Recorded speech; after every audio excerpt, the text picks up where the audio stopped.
Hello friends, मैं अवधेश सिंह स्वागत करता हूं आपके अपने चैनल ASL स्टडी में। तो इस वीडियो में हम यहां पे लिखे हुए इन पॉइंट्स को कवर करेंगे।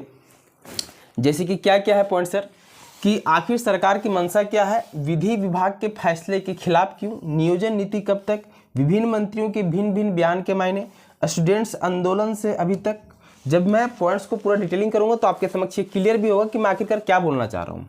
अगला मैंने लिखा है सर, क्या होगी नियोजन नीति की रूपरेखा, JCC सीजल और बाकी एग्जाम्स कब तक, रामगढ़ उपचुनाव, लोकसभा विधानसभा का क्या रोल, और इस चैनल पर डाले गए हर वीडियो का विश्लेषण। तो वीडियो स्टार्ट करने से पहले छोटा सा चीज़ मैं आपके समक्ष बोलना चाहूँगा। जैसे कि इन चीज़ों को जो मैं बोलने जा रहा हूँ 2-3 वीडियो में कंटिन्यू इसके बारे में चर्चा कर चुका हूँ, लेकिन कुछ नए व्यूअर्स जो पहली बार इस चैनल पर विजिट किए उनके लिए इन चीज़ों को बोलना आवश्यक हो जाता है। इसीलिए मैं कह रहा हूँ कि आप कुछ वीडियो के नीचे डिस्क्रिप्शन में लिंक डालूंगा, या फिर आप मेरे चैनल को विजिट करके वीडियो सेक्शन में जाके किसी वीडियो को उठा के देखना। कंटिन्यू मैं 5-6 महीने से जो भी वीडियो डाला हूँ विश्लेषण को लेके ही डाला हूँ। हालांकि मैथ, रीजनिंग और कोटा का वीडियो भी आपको इस चैनल पे मिल जाएंगे, लेकिन इधर कंटिन्यू में विश्लेषण पे ही वीडियो डाल रहा हूँ। जो भी डाल रहा हूँ, पहला वीडियो, इसके पिछले वीडियो जो है, इसका पिछला वीडियो आई थिंक 1 महीना पहले मैंने अपलोड किया था। और अगर आप 6-7 महीना, 8 महीना, 9 महीना पहले आप चले जाओ, ठीक, तो 9 महीना पहले से ही मैं कंटिन्यू कहते आ रहा हूँ इस चैनल के माध्यम से कि JCC सीजल का एग्जाम 2023 में होगा, 2023 से पहले नहीं होना है। जबकि विभिन्न चैनल्स वालों का मत था कि नवंबर में एग्जाम हो जाएगा, अक्टूबर सितंबर में एग्जाम हो जाएगा। तो जो चीज़ें मैं आपके समझ रखता हूँ, चाहे नियोजन नीति को लेके हो कि सरकार सुप्रीम कोर्ट नहीं जाएगी, चाहे नियोजन नीति का फैसला कब तक आएगा, ये जो चीज़ें मैंने पिछले वीडियो में रखा था कि मिड फरवरी से लेकर फर्स्ट वीक ऑफ मार्च में आएगा, इसके पहले नहीं आना है। मतलब मिड फरवरी तक एट एनी आपके पास नियोजन नीति का फैसला नहीं होगा। ये चीज़ मैंने 1 महीने पहले रखा था। तो ये चीज़ें इसलिए सही होती है ना सर, क्योंकि मैं आपके समक्ष में बार बार कह चुका हूँ कि एक जेन्युइन थॉट प्रोसेस जो मेरा होता है वो आपके समझ में रखता हूँ, किसी सोर्स के बिना पे नहीं रखता। क्योंकि सोर्स के बिना पे जो वीडियो रखते हैं ना, उनका क्या हाल है वो मुझे पता है, वो आपको भी पता है, ठीक है। मैं सिंपल सा फंडा है कि इस चैनल पे आपको, हालांकि मैथ, रीजनिंग, खोटा वीडियो है, लेकिन वो निःशुल्क आपके लिए अवेलेबल है। और मैं इसलिए मैं आपके समझ वीडियो लाता हूँ क्योंकि आप एक सही रणनीति बना सको, क्योंकि आपके पास जो एक प्रॉपर टाइमिंग होता है ना कि हाँ इतना महीना के बाद एग्जाम होना है, तो उस हिसाब से आप टाइम टेबल बनाते हैं, उस हिसाब से आपका तैयारी होता है। तो इस चैनल पे कोई कोर्स आपको नहीं बेचा जाता, और हमको लगता है कि इन फ्यूचर कोई भी पेड कोर्सेस आपको इस चैनल पे नहीं करवाया जाएगा, ठीक। तो मैं सिर्फ ये चाहता हूं कि वो स्ट्रगलर्स जो कि मिडिल क्लास फैमिली से बिलोंग करते हैं, गरीब परिवार से बिलोंग करते हैं, वो उनके पास एक जेन्युइन थॉट प्रोसेस हो, ताकि उसी हिसाब से एक रणनीति को बनाए। कुछ आया हड़बड़ाहट में कुछ वीडियो बना दूं, क्योंकि 1 महीने से कोई वीडियो में अपलोड नहीं करा था। इसके रीजन ये भी था कि JCC की तरफ से कोई अभी तक वैसा अपडेट नहीं था कि छोटे मोटे चीजें हैं, इधर से सुना उधर से सुना, उस पर एक वीडियो बना दिया। तो वो चीज़ मुझे सूट नहीं करती है। ये वीडियो बनाने के पीछे, चूंकि अभी भी JCC की तरफ से कोई अपडेट्स नहीं है, लेकिन ये वीडियो बनाने के पीछे मेरा रीजन ये है कि कंटिन्यू कुछ ना कुछ मैसेजेस मुझे आ रहे थे कि सर आप एक वीडियो बनाओ, वीडियो बनाओ, वीडियो बनाओ। तो इसके लिए, क्योंकि होता क्या है कि तैयारी के दौरान माइंड फ्लक्चुएशन होता है स्टूडेंट्स का सर, वो तैयारी करें कि नहीं करें, कितना समय दें नहीं दें। तो उसके लिए मैं 1 महीने के बाद आज आपके समझ उपस्थित हूँ। आई थिंक 2023 में पहला वीडियो है ये मेरा। हालांकि इस चैनल पर आपको 115-116 प्लस वीडियोज मिलेंगे, और ये कंटिन्यू अगर आप पिछला 10-12 वीडियो देख लो तो विश्लेषण पर ही है। किसी भी वीडियो को उठा के देख लेना, जो भी दावा इस चैनल पे किया गया है वो आज तक 100% सत्य हुआ है। और अब तो मैं डंके की चोट पे कह सकता हूँ कि कोई भी चैनल वाला, मेरा जो वीडियो है ये अहंकार नहीं है, ये थॉट प्रोसेस है, जो कि अभी तक अगर सच साबित होता है तो आपको भी लगता है ना कि चलो कुछ लोगों को मेरे हिसाब से या मेरे तरफ से अगर अच्छा हुआ, वो टाइम का सही यूज कर सके, तो आपको अच्छा फील होता है। और दैट्स वाई कि मुझे भी अब थोड़ा अच्छा फील हो रहा है कि जो लोग इस चैनल को फॉलो कर रहे हैं, कम से कम उनका समय बर्बाद नहीं हुआ। चलिए वीडियो को हम स्टार्ट करते हैं। आखिर सरकार की मंशा है क्या है विधि विभाग के फैसले के खिलाफ? ये जो 2 पॉइंट्स मैंने लिखा है, इनके बारे में सबसे पहले हम बात करते हैं। देखो सर, सिंपल सा फंडा है, 5 साल का कार्यकाल होता है सरकार का। मैं कंटिन्यू कहते हूँ सरकार की रणनीति के बारे में, क्योंकि ये जो वीडियो में रखता हूँ वो जो मैं समझ सका हूँ राजनीति को, जो मैं समझ सका हूँ JCC के कार्य करने के पैटर्न्स को, उस बिना पे वीडियो आपके समझ रखा जाता है। तो चूंकि 5 साल का कार्यकाल होता है, तो ऐसे एक अनुमान लगाया जा रहा था। चीज़ों को समझो, ये पूर्व नियोजित थी क्या ये सारी चीज़ें चल रही हैं? आप भी, मैं तो ऐसे भी बोलते आया हूं कि वीडियोज आप देखो किसी भी चैनल पे, लेकिन उस पर मनन खुद करना सीखो, एक कंक्लूजन पार्ट पे पहुंचोगे। तो सिंपल तो फंडा है कि 5 साल का कार्यकाल होता है। इस 5 साल के कार्यकाल में एक अनुमान लगाया जाता, मेरे द्वारा भी लगाया गया था कि हो सकता है कि 2 बार ये वैकेंसी इंट्रोड्यूस करे हेमंत सरकार, ठीक। ऐसा हुआ नहीं। तो अब जो कंसिक्वेंसेस बन रहे थे पिछले 6 महीना, 7 महीना, 8 महीना से, तो उस सब ये क्लियर हो गया था कि सरकार अब एक ही बार एक वैकेंसी इंट्रोड्यूस करने वाली है। क्योंकि इसके पहले सिर्फ JPSC हुआ था, और वैसा कोई बड़ा एग्जाम्स या बड़ा नियुक्ति या कोई भी नियुक्ति झारखंड में नहीं हुआ है। एटलीस्ट जेएसएससी की तरफ से। तो जब आपको पता होगा कि जो 10th-12th का मामला, इन 2 पॉइंट्स को मैं कवर कर रहा हूँ, थोड़ा सा आप संयम रखिएगा और इस चैनल पर बने रहिए। जब 10th-12th का मामला आपको इंट्रोड्यूस किया गया तो उस समय हमको भी पता था और आपको भी पता था कि नियोजन नीति सर गलत है। तो जब हमको और आपको पता था तो सर सरकार को भी पता था, क्योंकि विधि विभाग ने भी साफ साफ मना किया था कि ये जो आप नियम बना रहे हो ये कोर्ट में चैलेंज अगर आप हारोगे, उसके बावजूद अगर सरकार इस अपने फैसले को, नियोजन नीति के फैसले को अगर लाती है, ठीक, तो इसके पीछे सरकार की क्या मंशा थी, इन चीज़ों को समझने की जरूरत है। और ये मैं कंटिन्यू कहते आ रहा हूँ शुरू से। होता क्या है ना कि वो आपको और हमको बेवकूफ़ बनाते हैं और हम बनते हैं। 10th-12th के मामले में बहुत लोगों को लगा कि हम झारखंडी, हमारा बहुत ज़्यादा फायदा हो जाएगा, बाहरी जो है वो बाहर हो जाएंगे। कैसे हो जाएंगे सर? ये चीज़ जो सिंपल सा चीज़ है, और मैं लगभग वीडियो में बोलते आया हूँ कि जिसके गार्जियन अगर बाहर में काम कर रहे हैं, गुजरात में, महाराष्ट्र में, वो अपने बच्चे को वहीं पढ़ाए तो वो झारखंड के होके भी झारखंड के नहीं हुए। बहुत सारे यूपी बिहार के लोग हैं जो 30 से 40 साल से झारखंड में रह रहे हैं, यहीं पे बिजनेस कर रहे हैं, यहीं पे धंधा कर रहे हैं, तो अपने बच्चों को 10th-12th यहीं से करवाया तो वो झारखंड के नहीं होके भी झारखंड के हो गए। तो कैसे आप बोल रहे हो कि बाहरियों को अलग कर दोगे? तो वहाँ क्या होता है ना कि आपको बेवकूफ़ बनाया जाता है, आप बनते हो, ठीक है, ये फैक्ट है। और वहाँ स्वार्थीपन आ जाता है कि नहीं हमरा हो जाएगा, बाकी के नहीं। इस स्वार्थीपन का फायदा हल्का सा आपको एक स्वार्थ देती है, इसका कुछ आउटपुट आपको नहीं मिलना है, हल्का सा स्वार्थ देती है और उसका फायदा पूरा का पूरा सरकार उठाती है। तो मुझे तो अब लगता है शुरू से मैं कहते हो ये पूर्व नियोजित था सर। विधि विभाग आपको मना कर, उसके बावजूद अब चैलेंज कर मतलब हो रहा है आपका नियोजन नीति, और अब कंटिन्यू अपने पॉइंट्स पे स्टिक हो। तो इसका मतलब क्या हुआ? इसका मतलब है कि आप चाहते ही थे कि स्टूडेंट्स का समय किल हो और आपने किया, आप सक्सेस हो गए उसमें। लेकिन अब आपके पास ऑप्शंस नहीं है, आप चाह लो, और चैलेंज है मेरा, आप चाहो तो आप एक भी वैकेंसी इंट्रोड्यूस नहीं करो जेएसएससी की तरफ से, मत दो वैकेंसी। आप में अगर हिम्मत है तो आप वैकेंसी मत दो, ना एग्जाम लो। आप में ये हिम्मत है ही नहीं। आप 100%, क्योंकि ये मैं पिछले वीडियोस भी कहते आया हूँ कि 2023 में आपका नियुक्ति होगा, जो पढ़ रहे हो कंटिन्यू रहो। क्यों होगा उस पर हम बात करते हैं सर, और वो क्यों करवाएगी नियुक्ति इस पर बात करते हैं सर। 24 में जो चुनाव है बहुत बड़ा वीक पॉइंट है। अगर 24 में चुनाव नहीं होता, 28 में चुनाव होता, तभी भी नियुक्ति हेमंत सरकार नहीं करवाती। लेकिन अब उसके पास ऑप्शंस नहीं है, क्योंकि उसको पता है कि अगर वो नियुक्ति नहीं करवाई ना तो कितनों एड़ी चोटी रगड़ दे, वापस नहीं आना है, और उसका इम्पैक्ट आपको यहीं से दिखाना है। रामगढ़ उपचुनाव, और उसके बाद फिर आपका सर अप्रैल के लगभग में लोकसभा और फिर विधानसभा है। तो ये सारी चीज़ें इम्पैक्ट करेंगी। बस आपको उसी हिसाब से काम करने में, बरगलाने काम नहीं कर रहा हूँ। चीज़ें हैं कि अब सरकार को दिखाना पड़ता है आपको कि आप एक्चुअल में आपके साथ क्या थॉट प्रोसेस चल रहा है और आप किस फेज में गुजर रहे हो। सरकार को फील नहीं करवाओगे तब तो सरकार को फील नहीं होना है। तो विधि विभाग के फैसले के खिलाफ सरकार गई, मतलब क्या है, सरकार चाहती ही थी कि स्टूडेंट्स का समय किल हो, ठीक है। नियोजन नीति कब तक है सर? तो इसके पहले की वीडियो में जो कि 1 महीना पहले अपलोड किया गया तो उसमें मैंने साफ साफ कहा था कि मिड फरवरी तक आपका नियोजन नीति नहीं आना है। तो क्या सर मैं ये सोर्सेज के बिना पर बोल रहा हूँ? बिल्कुल नहीं, मेरा कोई सोर्स नहीं है सर, माफ कीजिएगा। मैं जो वीडियो रखता हूँ वो सिर्फ और सिर्फ जो मैं पैटर्न्स को समझ पाया हूं, जो मैं राजनीति को समझ पाता हूं, उस बिना पे मैं वीडियो रखता हूं। और अभी तक सही तो हो ही रहे। बड़े बड़े चैनल्स के वीडियो से कंपीट कर लेना मेरा वीडियो को आप एक बार, है ना। ये अब देखो, अहंकार का चीज ही नहीं है ना ये। अब ये कुछ लोगों का ऐसा कॉल्स और मैसेज होता है कि वो इधर का वीडियो देख के उधर का वीडियो देख के एकदम फ्रस्ट्रेट हो गए हैं। हाथ जोड़ की विनती है कि सर आप जो भी वीडियो डालो, हर यूट्यूबर से कि जो भी वीडियो आप डालो कम से कम एक जेन्युइन थॉट प्रोसेस के साथ डालो। पढ़ना पढ़ाना पैसा कमाना बढ़िया चीज़ है, करो, लाइफ का एक पार्ट है, लेकिन आपके वजह से कुछ लोगों का नुकसान ना हो इसका बाकायदा आप ध्यान रखें।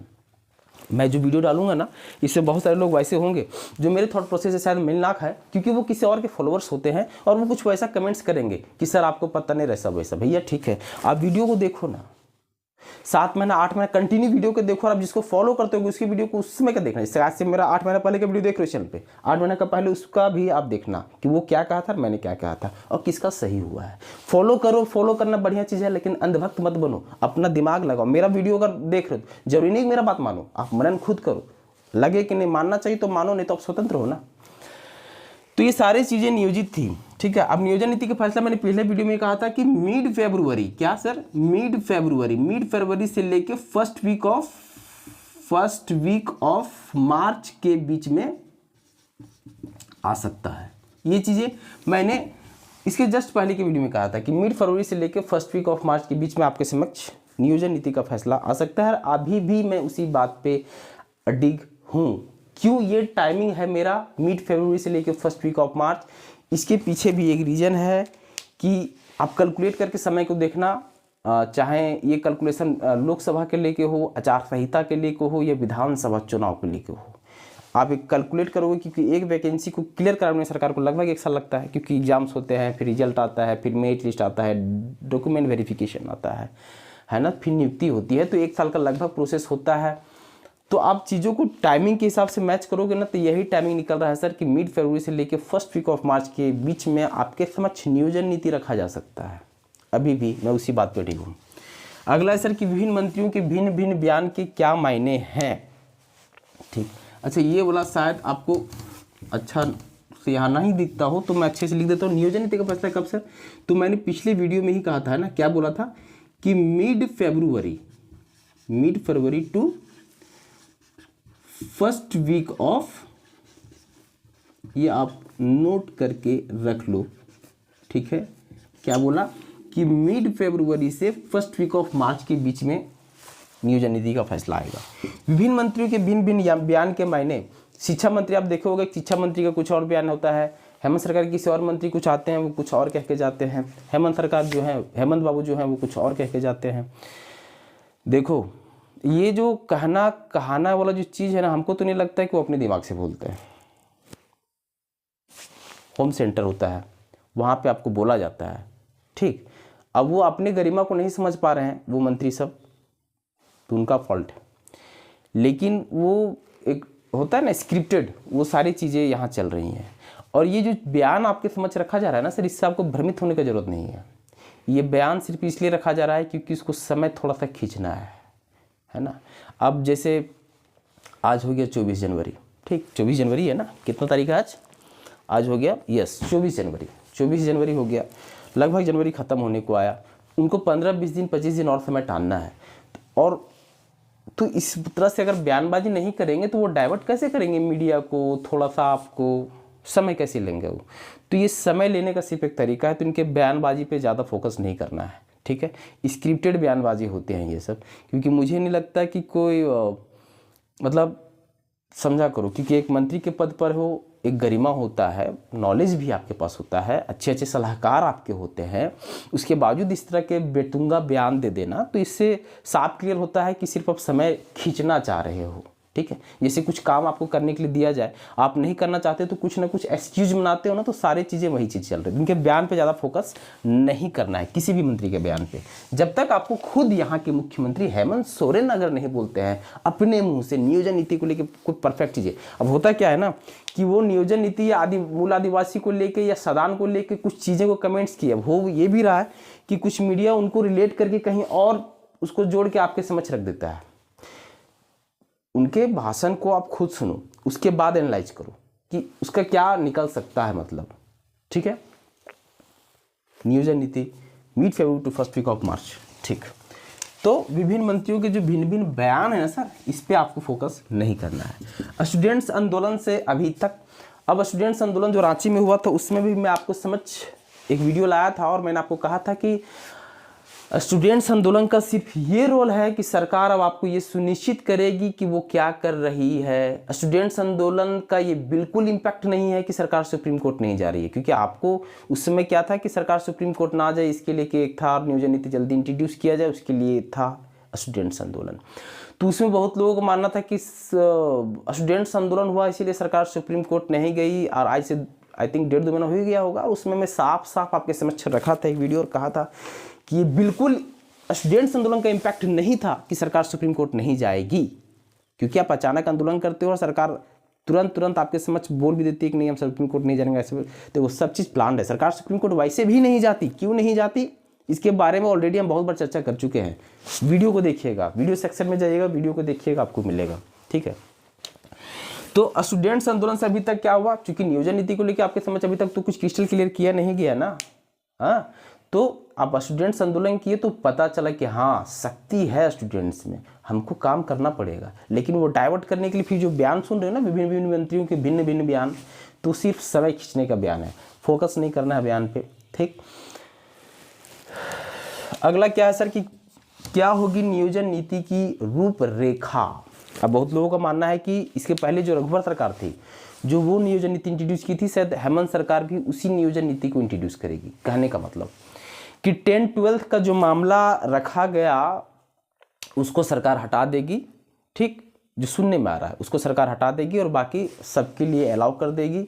कहीं ना कहीं 1985 जो चल रहा था रघुवर के टाइम में, रघुवर सरकार के टाइम में, तो वही चीज़ें को हेमंत सरकार भी इंट्रोड्यूस करेगी। मेरा ये मानना नहीं है सर। देखो होगा क्या, नियोजन नीति की रूपरेखा में ये हो सकता है सर, ये जो 1985 है, 1985 वाला जो मुद्दा है, जो कि रघुवर सरकार ने इसको कंटिन्यू की थी, इसी बिना पे उन्होंने नियुक्ति करवाया था, तो इसमें कुछ ना कुछ हेरा फेरी या हेर बदल, कुछ ना कुछ तो चेंजेस करेगी हेमंत सरकार। ये आप कंफर्म रहो कि कुछ ना कुछ चेंजेस करेगी। 1985 जो रघुवर सरकार इंट्रोड्यूस की थी उसको एज इट इज इंट्रोड्यूस नहीं कर सकती। क्यों?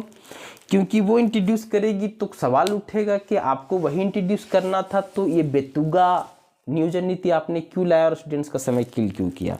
दूसरा होता है थूक के चाटना, एक कहावत जो चीज़ है वो फिर हेमंत सरकार के साथ एप्लीकेबल हो जाएगी कि 1985 ही आपको लाना था, तो फिर वाई ये नियोजन नीति 10-12 का मामला हुआ क्यों? तो 1985 वो सीधा सीधी इंट्रोड्यूस नहीं करेगी, कुछ ना कुछ उसमें हेर फेर कुछ ना कुछ करेगी वो, ठीक। तो रूप रेखा जो भी है वो नियोजन नीति जब आपके समक्ष होता है उसमें आपको क्रिस्टल क्लियर होगा। बाकी इसी बीच में यहाँ मैं पॉइंट्स लिखा नहीं हूँ, लेकिन एक चीज़ जो आपको सुनने में आ रहा है कि क्षेत्रीय भाषा को हटाया जाए, अगर ऐसा वैसा उस पर बिल्कुल फोकस नहीं करना है। आपका रीजनल लैंग्वेज जो है, ठीक, चाहे जनजातीय भाषा हो क्षेत्रीय भाषा हो, वो एज इट इज रहेंगे, आपको उसी हिसाब से पढ़ाई भी करना है।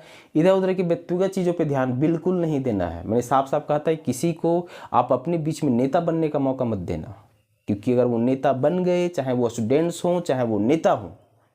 अब चूँकि इसके पहले की वीडियो में या आई थिंक प्रीवियस जो 2 वीडियो था उसमें मैंने कहा था कि हु इज रमेश हांसदा। अगर रमेश हांसदा को उस टाइम कोई देखा होता या शायद मैं भी देखा होता तो मेरा वीडियो बनाने का कुछ पैटर्न्स ही अलग होता। रमेश हांसदा जैसा जो एज है उस व्यक्ति को नियोजन नीति से क्या मतलब है, उनको स्थानीय नीति से मतलब हो सकता है, नियोजन नीति से नहीं। तो उसी समय से वो पॉलिटिक्स वहीं से स्टार्ट हुआ है। तो सिंपल सा मेरा कहने का मतलब है कि किसी को नेता ना बनने दें, चाहे वो अभी कितना भी आपको हितैषी क्यों नहीं बन रहे हो। बहुत सारे स्टूडेंट्स नेता उभर के आ रहे हैं, बढ़िया चीज़ है, लेकिन एक अच्छी फील्ड में का काम आप कीजिए। अपना स्वार्थ साधने के लिए आप ये इतना ध्यान रखना कि अगर आप स्टूडेंट्स नेता हो तो हजारों लाखों स्टूडेंट्स का भरोसा आप पे है, इस भरोसा को ब्रेक करके सिर्फ अपना उल्लू साधने का कोशिश ना करें। और स्टूडेंट्स मेरा आग्रह रहेगा कि अगर आपको ऐसा फील होता है कि कोई साध रहा है तो उसका बॉयकआउट करें, नेता के पद से हटाने का कोशिश भी करें, क्योंकि ये आपके हित की चीज़ है। और जब तक आपको फील हो रहा है कि वाकई में स्टूडेंट्स के हित में अगला व्यक्ति काम कर रहा है, तभी तक उसका सपोर्ट। जिसमें आपको ये फील हो गया कि वो राजनीतिक पार्टियों से जुड़ गई है और वो अपना स्वार्थ पता चल जाता है, उसके फेस एक्सप्रेशन से, उसके स्टेटमेंट से पता चलता है, उतने आप समर्थ हो जांचने में लोगों को। तो जब आपको फील होता है ना, तो वैसे वैसे लोगों से फिर आप दूरी हटाइए, क्योंकि नेतापन पे तो आपका समस्या जो है वो और उलझेगा, ठीक है। तो रूपरेखा जो है सर वो 1985 तो एटलीस्ट नहीं होगा, कुछ ना कुछ उसमें फेरबदल 100% होगा। हो सकता है कि ये जो अमेंडमेंट वाला जो चीज़ है कि 10-12 का मामला काटा को आप सीधा सीधी कर दो, मे बी, बट इसमें भी कुछ ना कुछ हो सकता है, क्योंकि वो कहीं ना कहीं फिर 1985 का रूपरेखा ले लेगा। तो कुछ ना कुछ चेंजेस आपको देखने को जरूर मिलेंगे नियोजन नीति में। रामगढ़ उपचुनाव लोकसभा, ये क्या है, रामगढ़ उपचुनाव लोकसभा और ये विधानसभा, ये कंटिन्यू आपके कुछ ना कुछ यहाँ इलेक्शंस चल रहे हैं, है ना, झारखंड में। तो इनका इम्पैक्ट जो है वो आपको देखने को मिलेगा सर। रामगढ़ उपचुनाव में तो मैं बोलूँगा कि सरकार को कम से कम ये जताइए कि आप गलत कर रहे हैं, ठीक, क्योंकि फिर लोकसभा है, उसके पहले आचार संहिता, फिर तुरंत लोकसभा के बाद कुछ टाइम का गैप मिलेगा 1-2 महीना का, फिर आचार संहिता, क्योंकि उसके बाद फिर है विधानसभा। और ये जो टाइमिंग का कैलकुलेशन है 2024 में, ये सरकार को भी पता है, इसीलिए मैं कहते आया हूँ कि 2023 में आपका नियुक्ति होगा। बी पॉजिटिव, पॉजिटिव रहना थोड़ा सा टफ है आपके लिए, आई नो। फेज जो चलता है ना वो बड़ा टफ फेज होता है स्टूडेंट्स का, लेकिन थोड़ा सा पॉजिटिव माइंडसेट के साथ रहें। 2023 में आपका एग्ज़ाम होगा। क्यों? क्योंकि ये जो लोकसभा है जो कि आई थिंक अप्रैल मई में होना है, या नवंबर दिसंबर के बीच में लगभग विधानसभा होना है, और ये रामगढ़ उपचुनाव जो है, ये तीनों बहुत इंपॉर्टेंट रोल प्ले करेंगे। अब ये रामगढ़ उपचुनाव जो है ना सर, ये जो इसके पहले मैंने कहा था ना कि ये जो स्टूडेंट्स आंदोलन है, इसका क्या इम्पैक्ट रहेगा, तो स्टूडेंट्स आंदोलन का सिर्फ इम्पैक्ट रहा कि सरकार अब परिचित करवाएगी कि अगला स्टेप सरकार का क्या रहेगा। उसी तरह आपको कोशिश करना चाहिए कि रामगढ़ उपचुनाव में अच्छा कुछ रिजल्ट दें सरकार को। आप समझ रहे हो मैं क्या कहना चाह रहा हूँ, ताकि अब सरकार को लगे कि भैया अगर हम काम ना करबो तो लोकसभा भी में जब उम्मीदवार खड़ा करबो वो भी गलो और विधानसभा तो पूरा गलो। ये कब फील होगा रामगढ़ उपचुनाव। अच्छा कुछ मैसेज देना है सरकार को, ठीक है। इस चैनल पर डाले गए हर वीडियो का विश्लेषण तर तो आप किसी भी वीडियो को उठा के देखना। कोई भी वीडियो अगर आपको लगे कि नहीं सर का बताया हुआ चीज़ से कुछ अलग हो गया तो आप कमेंट्स करके उस वीडियो को बताना, उस वीडियो के बारे में कौन सा वीडियो गलत हुआ है। दूसरी चीज़ है सर कि पढ़ते रहिए, थोड़ा सा पॉजिटिव माइंडसेट आप रखिए। बरगलाने वाले भरमाने वाले बहुत लोग हैं। जेसीसी की तरफ से अभी तक नियोजन नीति या फिर नियोजन नीति को लेकर अभी तक कुछ वैसा अपडेट्स नहीं है। बहुत जल्द देखने को आपको मिल सकता है, मिलेगा ही। 2023 में आपकी नियुक्ति होंगे, ये भी आप कंफर्म रहो। तो इधर उधर की बातें नहीं सुनना है। वीडियो देखें ज़रूर, लेकिन उस पर आप मनन अवश्य करें अपने से। फाइनली आप किसी न किसी एक कंक्लूजन पार्ट में अवश्य पहुंचेंगे। हेमंत सरकार बहुत बढ़िया बढ़िया काम भी की है, नो डाउट, लेकिन वो सिर्फ नियुक्ति का एक जो प्रक्रिया है वो अभी तक पूरा नहीं कर पाई, अच्छी नियुक्ति नहीं करवा पाई। तो अगर वो नियुक्ति करवा देती है तो नो डाउट कि हेमंत सरकार फिर 24 में अपना आशा रख सकती है कि 24 में वो आएगी रिटर्न। कब? जब ये बेरोजगारों को रोजगार दे। रोजगार भी नौकरी वाला रोजगार, मतलब मुर्गी पालन भेड़ पालन नहीं, स्वरोजगार नहीं सर।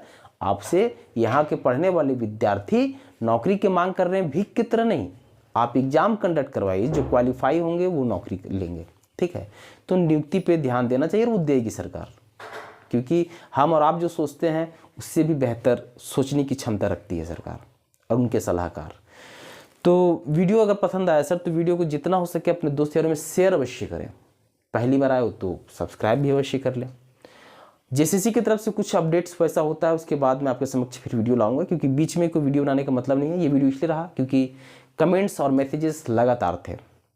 धैर्य रहें, मेरा वीडियो अवश्य आएगा जब जेसीसी की तरफ से या वैसा कोई ठोस नियोजन नीति को लेकर कुछ वैसा न्यूज होगा। बीच में छोटे मोटे अपडेट्स और सूट नहीं करता है। पंचायत सचिव का रिजल्ट आया फाइनली, बहुत बहुत बधाई उन लोगों को। लेकिन अब देखो, बधाई दे दिए, लेकिन अब ये देखो कि बहुत सारे अभी भी बेरोजगार हैं ना, बहुत सारे बेरोजगार हैं जो कि जूझ रहे हैं। तो पंचायत सचिव को रिजल्ट आया, उस पर एक हम वीडियो बना दे ले, बधाई दे ले हैं, ठीक है। अगला आदमी के बारे में बात करने भूल जा रहे हैं, वो मेरा फितरत है नहीं सर, जो भी है।